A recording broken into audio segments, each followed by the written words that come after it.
Maya's fingers traced the worn fabric of her only dress as she sat on the cold floor of the small apartment. At 22, she had never seen the world around her, but she could feel every crack in the concrete walls and smell the dampness that never seemed to leave their one-room home. Her mother, Sarah, paced nervously near the window, her footsteps creating a familiar rhythm that Maya had memorized over the years. "Someone is coming today," Sarah whispered, her voice trembling with a mixture of hope and desperation. Maya had heard similar conversations before, whispered phone calls late at night when her mother thought she was sleeping. The family's debts had grown beyond anything they could manage, and Maya knew her mother was running out of options. Maya's blindness had been with her since birth, a result of complications during delivery that the family could never afford to properly treat.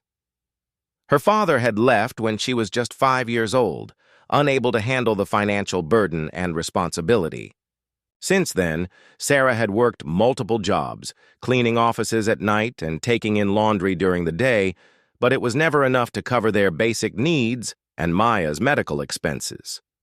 The sound of expensive shoes clicking against the stairs outside their apartment made Maya's heart race.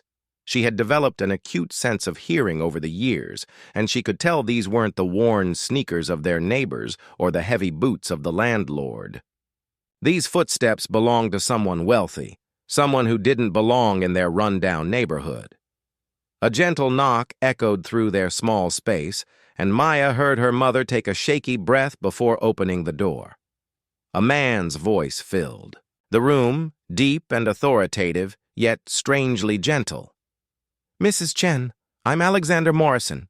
We spoke on the phone." Maya had heard that name before in whispered conversations between her mother and the woman from the marriage agency. Alexander. Morrison was one of the wealthiest men in the city, a billionaire who had built his empire from nothing. But Maya also knew why he was here, and the knowledge made her stomach twist with anxiety. "Maya," her mother called softly, "please come meet Mr. Morrison." With practiced grace, Maya stood and made her way toward the voices, her hand trailing along the wall for guidance. She had memorized every inch of their small apartment, every piece of furniture, and every obstacle. As she drew closer, she caught the scent of expensive cologne mixed with something else, something that reminded her of old books and cedar wood. "Hello, Maya." Alexander's voice was closer now, and she could sense him studying her. She had always wondered what people saw when they looked at her. Her mother often told her she was beautiful, with long black hair and delicate features. But Maya had learned not to trust compliments that might be born from love rather than truth. "Hello, Mr. Morrison," she replied, her voice steady despite her racing heart. She had practiced this moment in her mind countless times since her mother first mentioned the arrangement. The conversation that followed was awkward and formal, with her mother doing most of the talking while Maya listened. She learned that Alexander was 35, had never been married, and was looking for a wife who would appreciate a quiet life away from the public eye. The marriage agency had suggested Maya because of her gentle nature and the fact that her blindness meant she wouldn't be interested in his wealth or status. What Maya didn't expect was the kindness in Alexander's voice when he spoke directly to her. He asked about her interests, her daily routine, and her dreams, seemingly genuinely interested in her answers. She told him about her love for music, how she had taught herself to play an old keyboard her mother had found at a thrift store, and how she enjoyed listening to audiobooks. As the meeting progressed, Maya began to sense something unexpected in Alexander's demeanor. Unlike other people who had visited their home over the years, social workers and doctors mostly, he didn't speak about her as if she weren't in the room. He didn't use the pitying tone that made her feel like a burden. Instead, he spoke to her as an equal, asking for her opinions and listening to her responses. When Alexander finally brought up the marriage proposal, Maya felt her world shift. Her mother had prepared her for this moment, explaining that this arrangement could solve all their financial problems and give Maya a comfortable life. But hearing it spoken aloud made it real in a way that terrified her. "I understand this is overwhelming," Alexander said gently. "I don't expect an answer today. Take your time to think about it." After he left, Maya sat in silence while her mother bustled around the apartment, cleaning dishes that were already clean. She knew what her mother expected, what their desperate situation demanded. The medical bills were piling up, the rent was 3 months overdue, and winter was coming. Without this arrangement, they might end up on the streets. That night, as Maya lay on her thin mattress, she thought about the life being offered to her. Marriage to a stranger, even a kind one, seemed like trading one form of captivity for another. But she also thought about her mother's tired sighs, the way Sarah's hands had become rough from constant work, and the fear in her voice when the landlord called about the rent. Maya had always dreamed of independence, of somehow finding a way to support herself and her mother through her own efforts. She had taught herself to cook, to clean, and to navigate the world without sight. But she also understood the harsh reality of their situation. Her blindness made finding employment nearly impossible in their small town, and her mother was getting older and weaker with each passing year. The decision she would have to make would change everything, and Maya knew that whatever choice she made, there would be no going back. As she drifted off to sleep, she wondered if accepting Alexander's proposal would be a new beginning or simply a different kind of cage. 3 days later, Maya made her decision. Sitting across from her mother at their small table, she spoke the words that would change both their lives forever. "I'll marry him, Mom. I'll accept Mr. Morrison's proposal." Sarah's relief was palpable, though Maya could hear the tears in her mother's voice when she whispered, "Are you sure, sweetheart? I don't want you to sacrifice your happiness for me." Maya reached across the table and found her mother's weathered hand. "We both know we don't have a choice. At least he seems kind, and maybe this way you can get the medical treatment you need for your back." The wedding preparations happened with surprising speed. Alexander had insisted on handling all the arrangements, and Maya found herself swept up in a whirlwind of appointments and fittings. A seamstress came to their apartment to measure her for a wedding dress, describing it as simple but elegant, made of soft ivory silk that felt like water against Maya's skin. What surprised Maya most was Alexander's continued visits. Rather than disappearing until the wedding day, he came by their apartment several times, bringing groceries and sitting with Maya to talk. During these conversations, she began to learn more about the man she was about to marry. Alexander told her about his childhood in foster care, how he had worked his way up from nothing to build his business empire.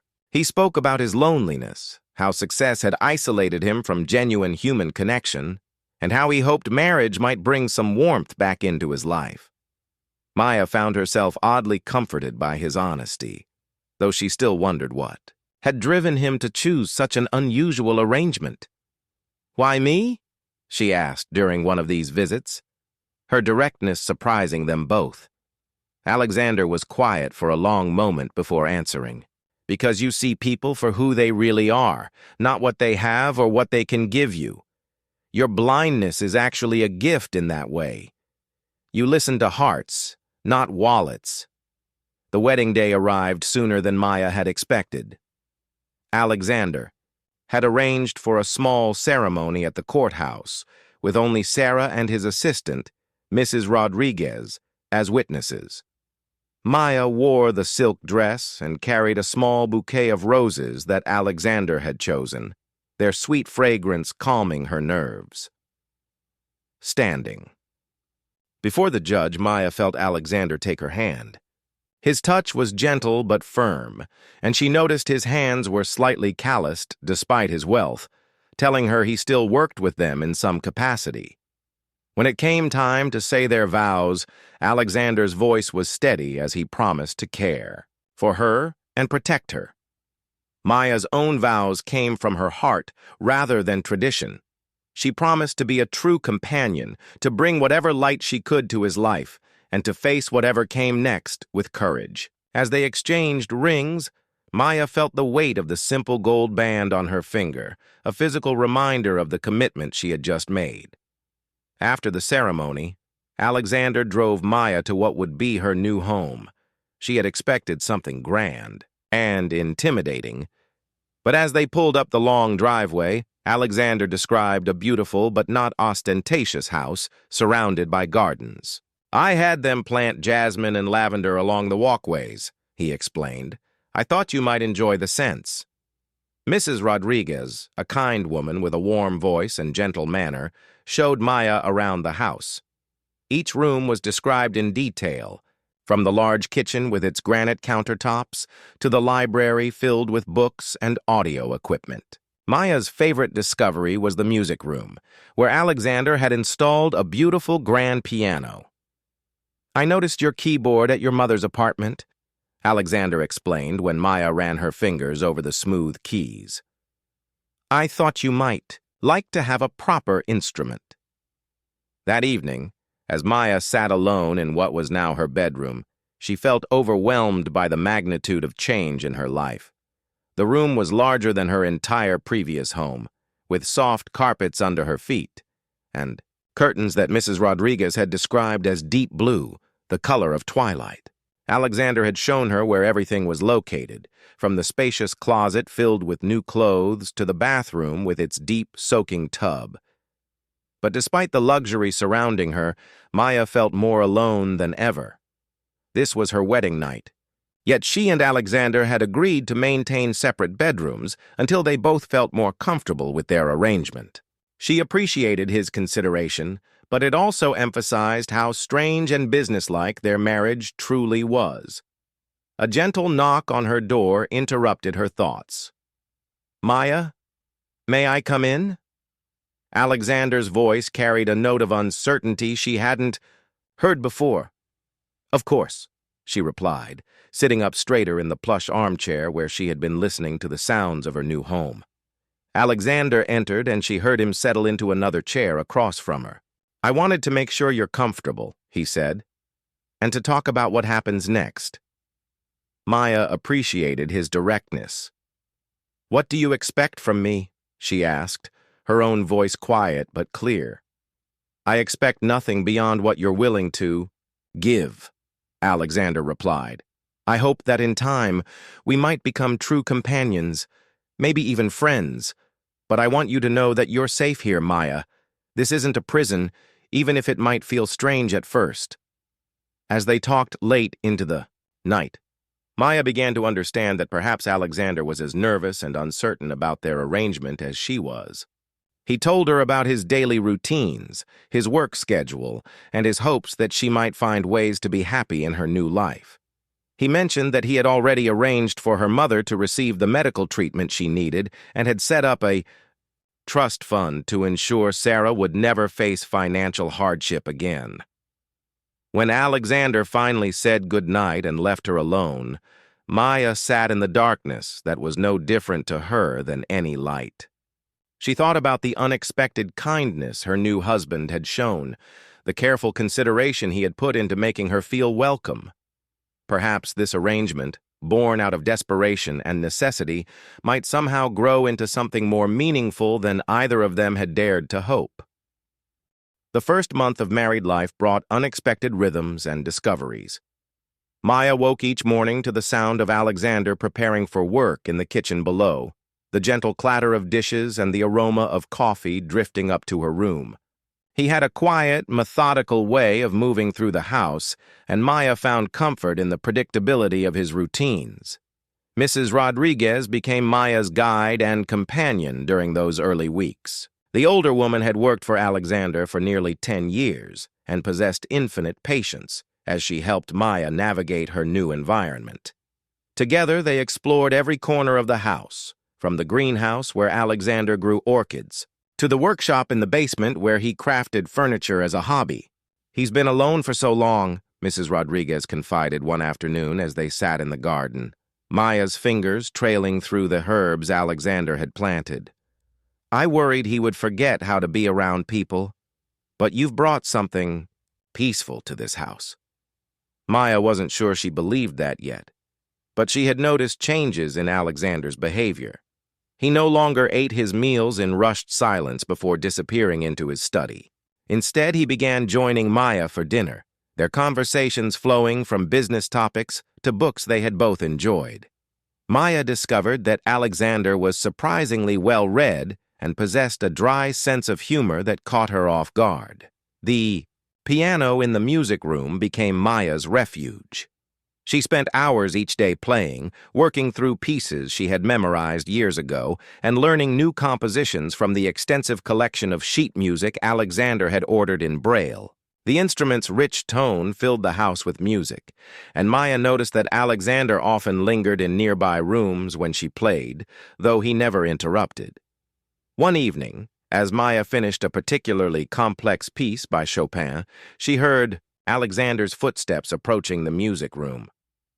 "That was beautiful," he said from the doorway. "Would you mind if I listened while you play?" Maya nodded, patting the bench beside her. "Do you play at all?" "Very poorly," Alexander admitted, as he sat down, careful to maintain respectful distance. "My foster parents made me take lessons for a year when I was 12, but I never had much talent." As Maya played, she became aware of Alexander's presence beside her in a way that was both comfortable and unsettling. She could smell his cologne, feel the warmth from his body, and sense the way he leaned forward when she reached particularly challenging passages. For the first time since their marriage, the physical reality of being married to this man became apparent to her. When she finished playing, Alexander was quiet for a moment before speaking. "Maya, I want you to know that you can invite your mother to visit whenever you'd like. This is your home now, and she's always welcome here." The generous offer touched Maya deeply, but it also reminded her of something that had been troubling her. "Alexander, can I ask you something personal?" "Of course." "Why haven't you ever married before?"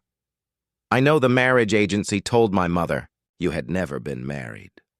But surely someone like you would have had many opportunities."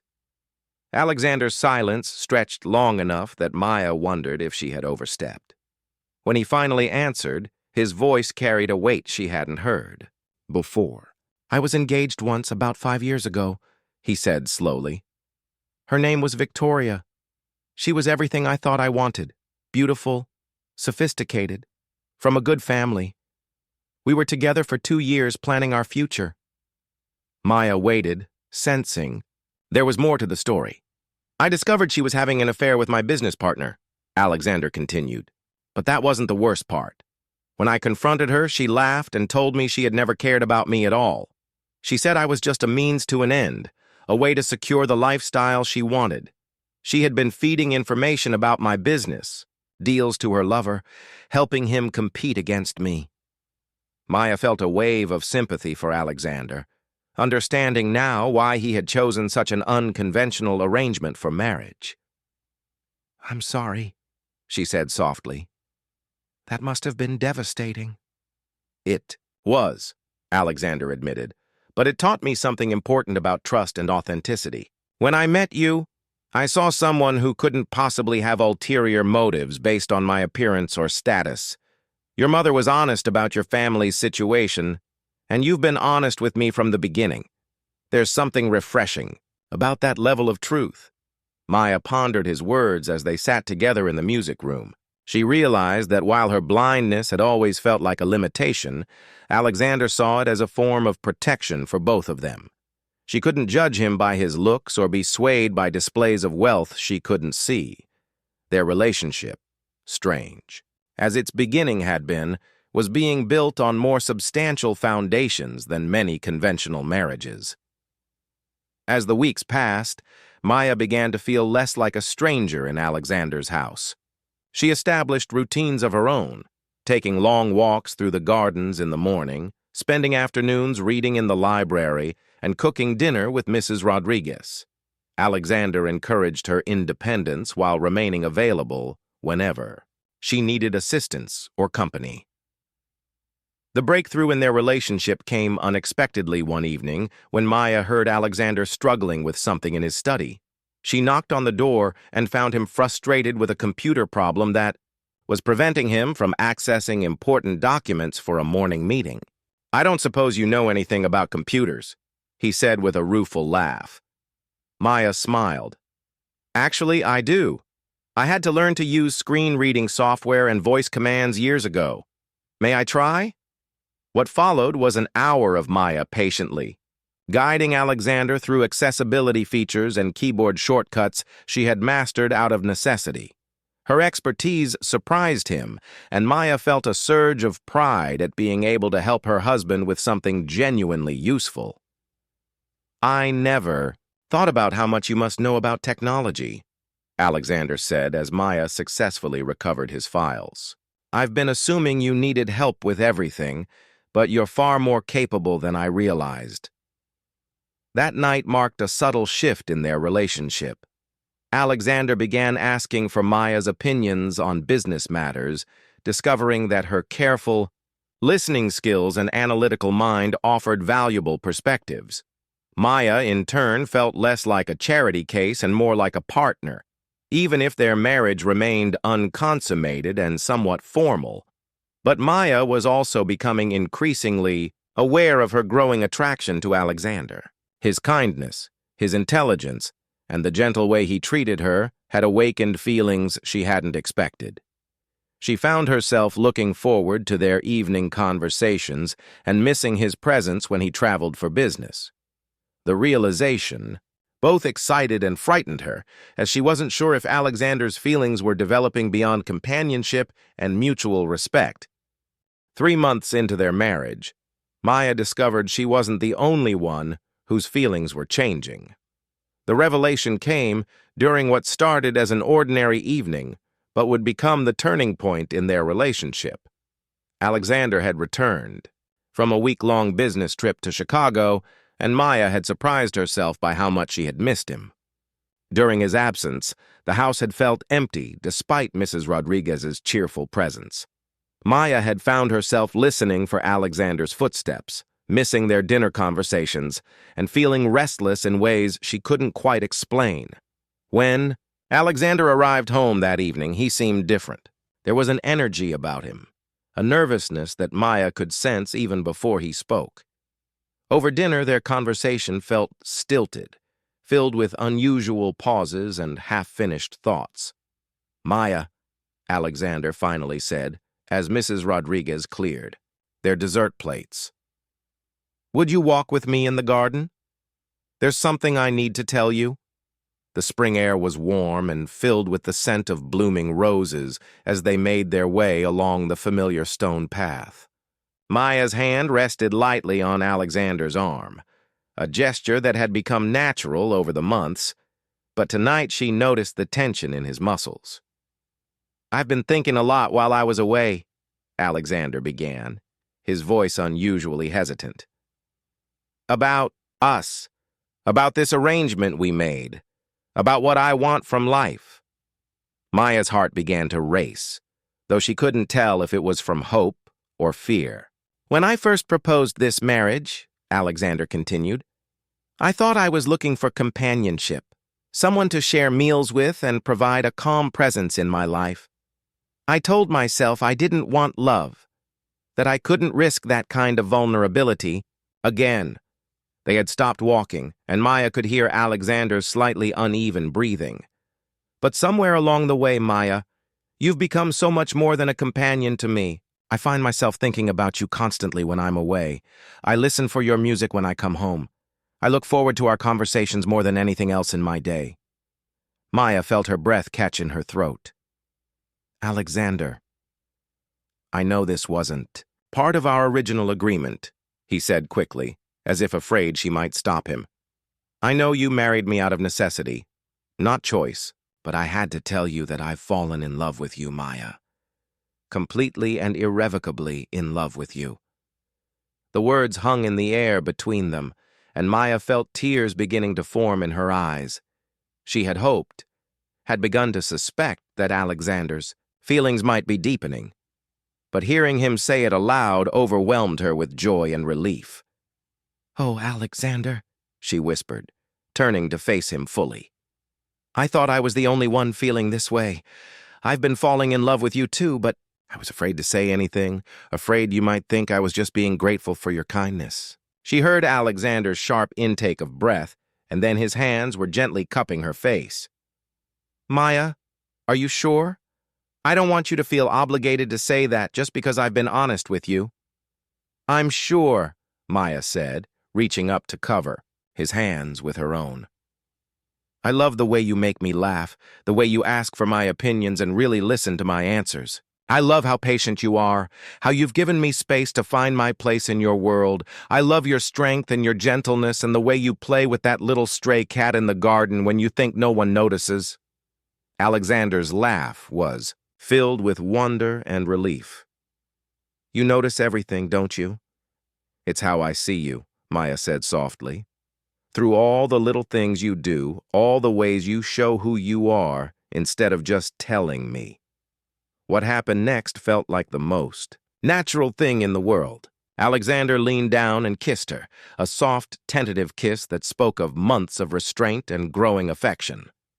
Maya had wondered what it would be like to be kissed by her husband, and the reality exceeded all her imaginations.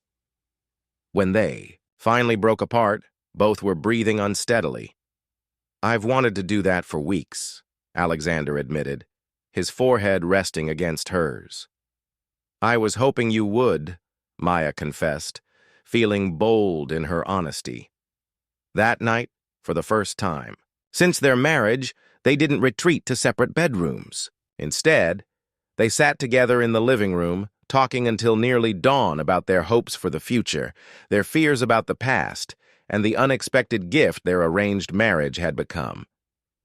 Alexander told Maya about the nights he had stood outside her door, wanting to knock and talk to her, but not wanting to pressure her. Maya confessed that she had sometimes played piano late at night, hoping he might hear and come to the music room, though she had been too shy to ask him directly.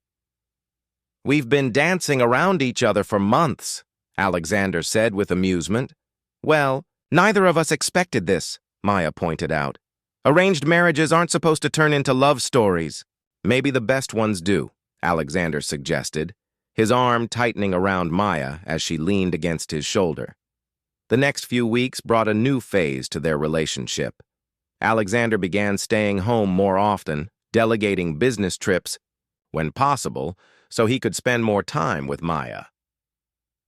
They took long walks together in the evenings, with Alexander describing the changing colors of the sunset, while Maya shared what she heard in the sounds around them. Maya also began to open up about her dreams and ambitions. She told Alexander about her desire to perhaps teach music to other blind children, to show them that their disability didn't have to limit their artistic expression. Alexander immediately began researching ways to make this happen, contacting organizations and schools that might benefit from Maya's skills and experience. But the most significant change was the growing physical intimacy between them. What had begun with that first kiss in the garden developed into a deeper connection. Alexander was patient and gentle, always checking to make sure Maya was comfortable, never pushing her beyond what she was ready for. Maya discovered that her heightened senses made physical intimacy with Alexander incredibly intense and meaningful. She could feel his heartbeat quicken when she touched him, could sense his emotions through the tension in his muscles and the catch in his breath. Their lovemaking became another form of communication, a way of expressing feelings that were sometimes too deep for words. One evening, as they lay together in what had now become their shared bedroom, Alexander traced gentle patterns on Maya's bare shoulder. "I need to tell you something else," he said quietly. Maya tensed slightly, hoping he wasn't about to reveal some secret that would shatter her newfound happiness. "The night before our wedding, I was terrified," Alexander continued. "Not of marrying you, but of the possibility that I might never be good enough for you, that you might always see this marriage as a burden you had to bear." Maya turned in his arms to face him. And now? Now, I wake up every morning grateful that you're here, amazed that someone as extraordinary as you chose to build a life with me. I didn't have much choice initially, Maya pointed out with a smile. You do now, Alexander said seriously. Every day you choose to stay, to love me, to make this work. That choice means everything to me. Maya kissed him softly, tasting the truth in his words and feeling the deep contentment that came from being completely known and loved by another person. Their arranged marriage had become something neither of them had expected, a love story that proved sometimes the best things in life come from the most unexpected beginnings. 6 months after their unexpected declaration of love, Maya and Alexander's marriage faced its first real test. It began with a phone call that changed everything they thought they knew about their relationship and their future together. Maya was in the music room practicing a new piece when she heard Alexander's phone ring in his study. She could hear his voice through the walls, initially businesslike, then surprised, then angry in a way she had never heard before. When the call ended, the silence that followed felt heavy and ominous. Maya. Alexander's voice called from the hallway, and she could hear something strained in his tone. Could you come to the study, please? We need to talk. Maya found Alexander standing by the window, his posture rigid with tension. What's wrong? She asked, immediately sensing that something serious had happened. That was Victoria, Alexander said quietly, and Maya felt her stomach drop at the mention of his former fiancé. She's back in town, and she wants to meet with both of us. Why? Maya asked, though she wasn't sure she wanted to know the answer. Alexander turned from the window, and Maya could hear him moving closer to her. She claims she has information about our marriage that we need to know. She says someone paid her to investigate our arrangement, and she's discovered something that could change everything. Maya felt a chill run through her as memories of their early conversations came flooding back. What kind of information could she possibly have? I don't know, Alexander admitted, and Maya could hear the frustration in his voice. But Victoria never does anything without a reason, usually a selfish one. She wants to meet tomorrow afternoon at that cafe downtown. That night, Maya barely slept. She lay beside Alexander, feeling the tension radiating from his body, both of them lost in their own worried thoughts. Maya couldn't shake the feeling that their happiness had been too perfect, too pure to last. She had learned long ago that good things in her life often came with a price. The next afternoon, Maya's hands shook slightly as Alexander helped her out of the car at the cafe. She had chosen her clothes carefully, wanting to look confident and composed despite the turmoil inside her. Alexander's protective presence beside her gave her some comfort, but she knew they were walking into something that could potentially destroy everything they had built together. Victoria's voice was exactly as Maya had imagined it would be, smooth, confident, and slightly predatory. Alexander, you look well, she said as they approached her table. And you must be Maya. You're quite different from what I expected. Victoria, Alexander's voice was carefully controlled as he helped Maya into her chair. Let's skip the pleasantries. What do you want? Victoria's laugh was musical but cold. Straight to the point. I always did admire that about you, Alexander. Very well. Maya heard the rustle of papers being placed on the table. I've been hired by someone very interested in your marriage arrangement, someone who paid quite handsomely for a thorough investigation. Hired. By whom? Maya found her voice surprised by how steady it sounded. Now, that would be telling, Victoria replied with amusement. But what I discovered is fascinating. It seems your little Cinderella story isn't quite as pure as you both believe. Alexander's chair creaked as he leaned forward. What are you talking about? Your dear mother-in-law, Sarah, didn't find your marriage agency by accident, Victoria continued, clearly enjoying the dramatic moment. She was specifically directed to them by someone who knew exactly how to orchestrate this entire arrangement. Someone who wanted Maya married to you for reasons that have nothing to do with love or financial necessity. Maya felt the world shift around her. That's impossible. My mother wouldn't. Oh, but she would, and she did, Victoria interrupted. Sarah has been receiving payments for months before your marriage, Maya. Regular deposits into a bank account she thought you didn't know about. She was essentially paid to deliver you to Alexander. The cafe seemed to spin around Maya as Victoria's words sank in. She heard Alexander's sharp intake of breath and felt him reach for her hand, but she pulled away, too shocked to accept comfort.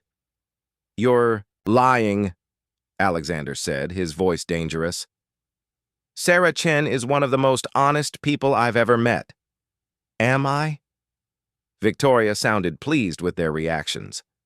"The payments came from a shell company that's been very difficult to trace, but I managed it. The company is owned by someone very close to both of you, someone who stood to benefit significantly from this marriage."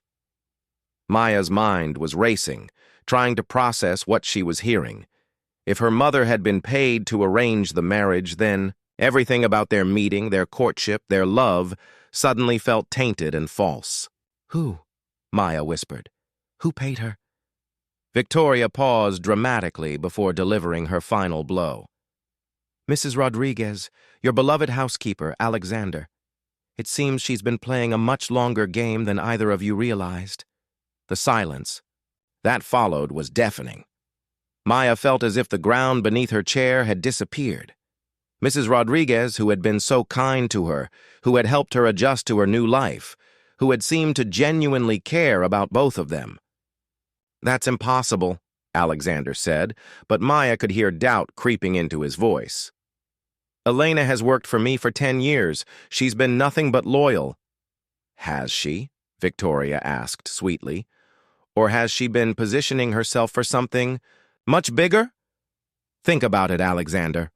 Who inherits your estate if something happens to you and you die childless?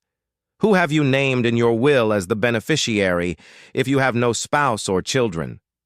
Maya heard Alexander's strangled gasp and knew Victoria had hit her target. "Mrs. Rodriguez was named as beneficiary years ago before I ever thought about marriage," Alexander said slowly, as if working through the implications. "It was just a precaution, and I never changed it because you trusted her," Victoria finished. "But think about this. If you had remained single and childless, Elena would have inherited everything. But if you married Maya, a blind woman who would be completely dependent on Elena's help and guidance, Elena could effectively control both of you and your fortune." Maya stood up abruptly, her chair scraping against the floor. "I need to leave. I need to think about this." "Maya, wait." Alexander started to follow her, but Maya held up a hand to stop him. "No, Alexander. I need to process this alone. If what she's saying is true, then everything we've built together is based on lies and manipulation. I need to figure out what's real and what's been orchestrated." As Maya made her way out of the cafe, using her cane to navigate the unfamiliar space, she heard Victoria call after them. "There's more, you know. Much more. This is just the beginning." The walk home was silent and tense, both Maya and Alexander, lost in their own thoughts. Maya's mind kept cycling through memories of her mother's behavior before the marriage, Mrs. Rodriguez's eager helpfulness, and all the moments that had seemed so genuine and spontaneous. Had any of it been real? When they arrived home, Maya went straight to her room and locked the door, ignoring Alexander's gentle knocks and pleading voice. She sat on her bed, surrounded by the luxury that had become familiar but now felt like a prison again. Everything she thought she knew about her life, her marriage, and the people she trusted was suddenly in question. But even as doubt consumed her, one thing remained clear in Maya's mind. Her love for Alexander was real, regardless of how their relationship had begun. The question now was whether that love would be strong enough to survive the web of deception that seemed to surround them, and whether Alexander's love for her could withstand the revelation that their marriage might have been built on lies from the very beginning. Maya spent 3 sleepless days locked in her room, refusing to see Alexander or Mrs. Rodriguez, accepting only the meals that were left outside her door. Her mind churned through every memory, every conversation, every moment of kindness, searching for signs of deception she might have missed. But the more she thought, the more confused she became. On the 4th morning, Maya made a decision that surprised even herself. Instead of continuing to hide, she would confront the truth head-on. She had learned long ago that avoiding reality never made it disappear, and her blindness had taught her to face challenges directly rather than hoping they would go away. Maya found Mrs. Rodriguez in the kitchen, preparing breakfast as she did every morning. The older woman's routine hadn't changed, but Maya could sense a tension in the air that hadn't been there before. "Mrs. Rodriguez," Maya said quietly, standing in the doorway, "we need to talk." The sound of chopping vegetables stopped abruptly. "Maya, dear, you look so tired. Let me make you some tea." "No," Maya said firmly, moving into the kitchen and sitting at the small table where she and Mrs. Rodriguez had shared so many conversations. "I need you to tell me the truth about my marriage to Alexander." The silence stretched between them, and Maya could hear Mrs. Rodriguez's unsteady breathing. When the older woman finally spoke, her voice was barely a whisper. "What do you want? To know?" Maya felt a mixture of relief and heartbreak at the admission hidden in that question. "I want to know about the payments to my mother. I want to know why you arranged our marriage, and I want to know what you hope to gain from it." Mrs. Rodriguez slowly sat down across from Maya, and for the first time since Maya had known her, the confident, motherly woman seemed fragile and uncertain. "I did pay your mother," Mrs. Rodriguez admitted, "but not for the reasons that woman Victoria suggested." Maya waited, her heart pounding. "Maya, I've watched Alexander for 10 years. I've seen him work himself to exhaustion, push away anyone who tried to get close to him, and become more isolated with each passing year. After what Victoria did to him, he stopped believing he could ever trust anyone again." Mrs. Rodriguez paused, and Maya heard her take a shaky breath. "I knew Alexander needed someone real in his life, someone who would love him for who he truly was, not what he could provide. But I also knew he would never allow himself to be vulnerable enough to find that person naturally." "So you decided to choose for him?" Maya asked, her voice carefully controlled. "I researched for months," Mrs. Rodriguez continued. "I looked for someone who would be kind, intelligent, and genuine. Someone who couldn't be swayed by Alexander's money or status, someone who would see his heart instead of his bank account." Maya felt tears beginning to form in her eyes.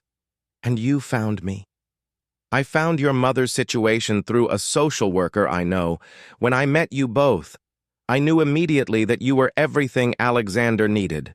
But I also knew your mother would never accept help from a stranger, and Alexander would never agree to such an unconventional arrangement without proper motivation. So you created the marriage agency connection?" Maya said, beginning to understand. "Yes, I provided the financial incentive your mother needed to consider the arrangement, and I made sure Alexander heard about your situation in a way that would appeal to his protective instincts." Maya sat in silence, processing this revelation. It was manipulation, but of a different kind than she had feared. "Mrs. Rodriguez, what Victoria said about your inheritance, about standing to gain from keeping Alexander single, was any of that true?" "Absolutely not," Mrs. Rodriguez said with the first hint of her usual strength.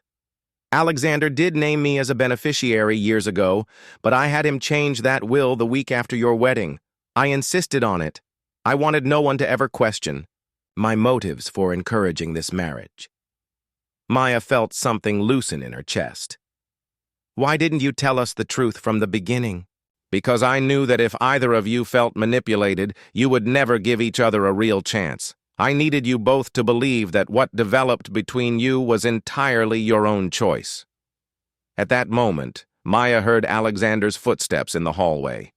She turned toward the sound as he entered the kitchen, and she could sense the exhaustion and worry radiating from him.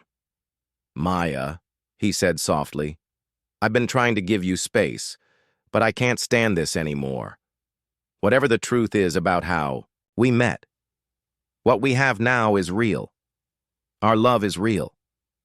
Maya stood and moved toward him, her heart making the decision before her mind could object. "I know," she said simply. "I've spent 3 days thinking about everything. And I've realized something important." She reached for Alexander's hands, finding them immediately as if drawn by instinct. "It doesn't matter how we were brought together. What matters is what we chose to do once we found each other. Mrs. Rodriguez might have created the opportunity, but she couldn't create our feelings. She couldn't make you fall in love with me, and she certainly couldn't make me fall in love with you." Alexander's hands tightened around hers. "Maya, are you sure? I would understand if you felt betrayed, if you needed time to trust again." "I am sure," Maya said, reaching up to touch his face. "Because I know who you are, Alexander. I know your kindness, your patience, your strength. I know how you treat people when you think no one is watching. I know the sound of your laughter and the way you hold me when I'm scared. Mrs. Rodriguez might have introduced us, but she didn't create any of that." Maya turned back toward Mrs. Rodriguez, who had been quietly crying during their exchange. "Mrs. Rodriguez, what you did was wrong. You should have trusted us with the truth from the beginning." "I know," the older woman whispered. "I'm so sorry. I just wanted Alexander to be happy, and I wanted you to have the chance for a good life, but I should have found another way." Maya considered this for a moment before speaking again. "But your intentions were good, and the result has been more happiness than either Alexander or I ever thought possible. So I think we can forgive the methods as long as there are no more secrets between us." Alexander moved closer to Maya, wrapping his arms around her. "Are you really okay with this? With staying?" Maya leaned into his embrace, feeling the rightness of being in his arms again. "I'm more than okay. I'm home." But even as they reconciled, Maya knew they still had one more challenge to face. What about Victoria? She said there was more, and people like her don't usually give up easily. Alexander's arms tightened around her. "Let me worry about Victoria. I have lawyers who can deal with whatever game she's playing. The important thing is that we face it together." Mrs. Rodriguez wiped her tears and stood up straighter, some of her familiar determination returning. "And you'll have my help as well if you'll accept it. I may have manipulated your beginning, but I'll do everything I can to protect your future." Over the following weeks, Alexander's lawyers discovered that Victoria had indeed been hired, not to expose the truth about Maya and Alexander's marriage, but to destroy it. The person behind the investigation was one of Alexander's business competitors, who had hoped to distract him during crucial negotiations. Victoria's revelations had been real, but her motivations were purely mercenary. Maya and Alexander emerged from the crisis stronger than before. They had learned that their love could survive doubt, manipulation, and outside threats. More importantly, they had chosen each other again, this time with full knowledge of how their relationship had begun. 6 months later, Maya stood in the music room of what she now truly considered her home, playing piano for a group of blind children she had begun teaching. Alexander listened from the doorway, as he often did, marveling at the grace and joy his wife brought to everything she touched. As the children's lesson ended and they said their goodbyes, Alexander approached Maya at the piano. "Happy anniversary," he said softly, placing a small gift in her hands. Maya's fingers explored the smooth wooden surface of a music box. When she opened it, a familiar melody began to play, the same Chopin piece she had been practicing the first night Alexander had asked to listen to her play. "I had it made specially," Alexander explained. I wanted you to have something that would remind you of the moment I knew I was falling in love with you." Maya set the music box aside and pulled Alexander down for a kiss. "I don't need a reminder," she said against his lips. "I have you." Their arranged marriage had become everything neither of them had dared to hope for, a partnership built on respect, understanding, and genuine love. Maya had discovered that sometimes the best journeys begin not with a choice, but with an opportunity to choose who you become along the way. And Alexander had learned that the greatest gift he could give or receive wasn't money or security, but the simple, profound act of being truly known and loved by another person. As they held each other in the music room filled with afternoon sunlight, both Maya and Alexander knew that their love story was far from over. It was, in fact, just beginning.